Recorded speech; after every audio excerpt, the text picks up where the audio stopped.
Sinunod ko lang ang kagustuhan mong mapahaba ang buhay ng anak mo. Makulong ka sana sa impyerno! Animal ka! Kumalma ka, misis. Mag-i-stabilize din siya. Wala akong anak na halimaw!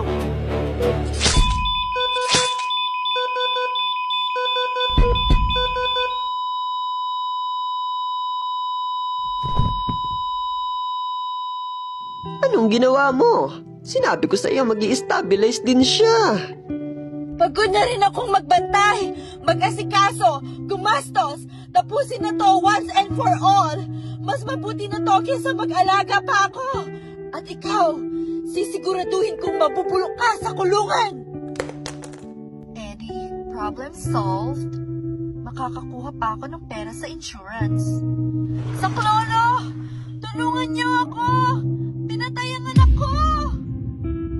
Buhay pa sana siya kung hindi lang siya pinatay. Minsan, kahit anong gawin mo, mali pa rin sa iba. Hindi ako nagkamali.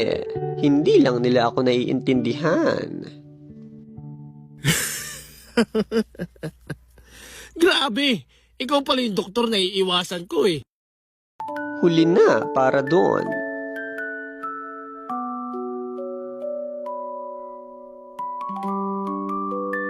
Bisita mo.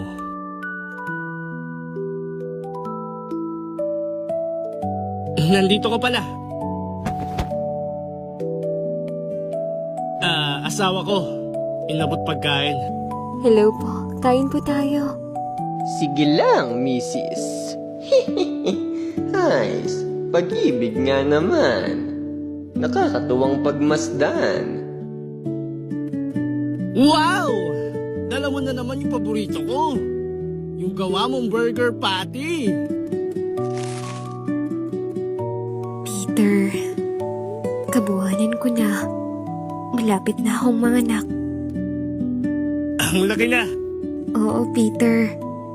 Sana makalabas ka na para makumpleto na tayo.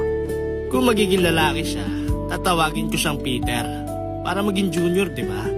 Paano kung babae?